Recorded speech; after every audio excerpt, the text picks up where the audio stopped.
Mga boss, mga lods, mga kapamilya, kapuso, update lang tayo ngayon ha kung ilang Ford ang nandito ngayon sa Nakmar Auto Repair Shop.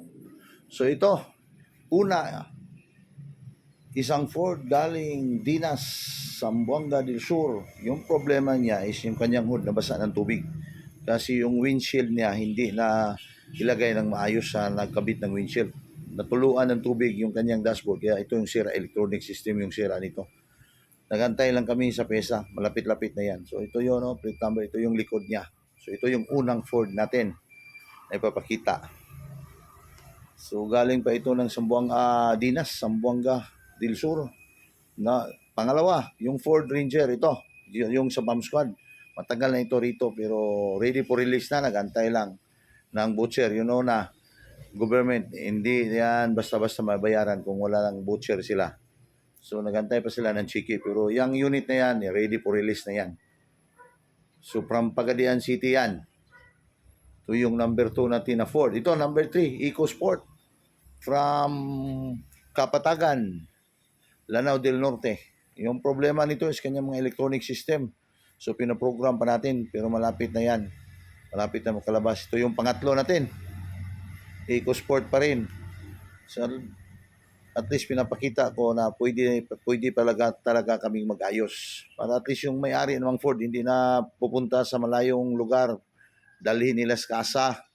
So yung Ford natin dito is Dipolog lang, yung malapit natin is Dipolog lang at saka Cagayan de Oro. Imagine Dipolog 96 kilometers away from Orqueta City, so malayo. Yung Cagayan de Oro is almost 300 kilometers. So kapag doon mo dinala, kasi sila lang pwede mag-ayos ng Ford. So ngayon, pinapakita ko at least alam na ninyo na pwede pala dito sa Nakmar Auto Repair Shop. Ito, pang-apat, Wild Truck. Ford Wild Truck from Davao City. Yung problema nito is, konti lang sana yung problema niya, kanyang pressure pump lang. Kaso parang naging malaki kasi binaypass nila. Hindi yun pwede gagawin sa mga electronic na sasakyan. Ito, panglima, Wild Truck pa rin. Galing Usami City, yung problema nito is transmission problem. Hindi makatakbo kasi damage na yung gear niya.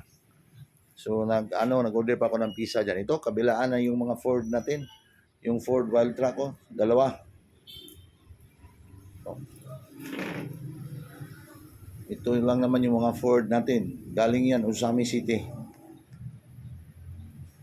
So malaking yan, preparasyon ginawa natin dyan kasi buong transmission, automatic pa naman yan, idadaw natin.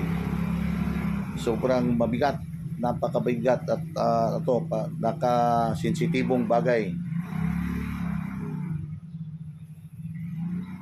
So ito yung panglima natin na unit. Bagong-bago pa yan, no? 2019 model. Nasira na yung kanyang transmission kasi nilagyan niya ng nag-change oil siya sa transmission oil na hindi Ford yung brand. Ito, yung Ford Fiesta. Kapangilan ito, panglima. Ford Fiesta, ito yung pinakatagal sa mga Ford na nandito. Kasi before pandemic pa ito, nagka-problema lang kami sa visa dyan at saka naabutan tayo ng pandemic kaya nga natagalan. Pero galing yan sa kasa, hindi natuloy yung trabaho, dito niya didala. Kaso lang nagka-problema din kami sa visa at saka naabutan ng pandemic. Ito, pang-anim, Ford Ranger, isang malapit-lapit na yan, mailalabas namin. Galing yan sa Sambuanga, Sibugay, Sambuanga. Problema yan is yung kanyang transmission at saka naka-low power. Yun lang, may isa lang kaming pisang inaantay dyan. Yung Mika Orange naman, yung isa, galing yan Baguio City. Yung problema niya is transmission. Pero hindi isang followers din yan ni Mats Mechanic. Pero hindi yan pumunta lang dito para magpaayos. Nagkataon lang dito sila nasiraan yung kanyang clutch pressure, yung pinalitan natin at saka yung kanyang clutch lining. Buo at saka yung secondary clutch pinalitan din natin yun kasi ang problema niya. Pero hindi yan, basic problem lang yan, clutch pressure, part yun sa maintenance na dapat natin palitan pag hindi na gumagana. So ito lang yan sa ngayon, ito lang ang mga Ford customer natin. 7 unit. 7 units lang ang Ford na nandito sa shop natin sa Nakmar Auto Repair Shops.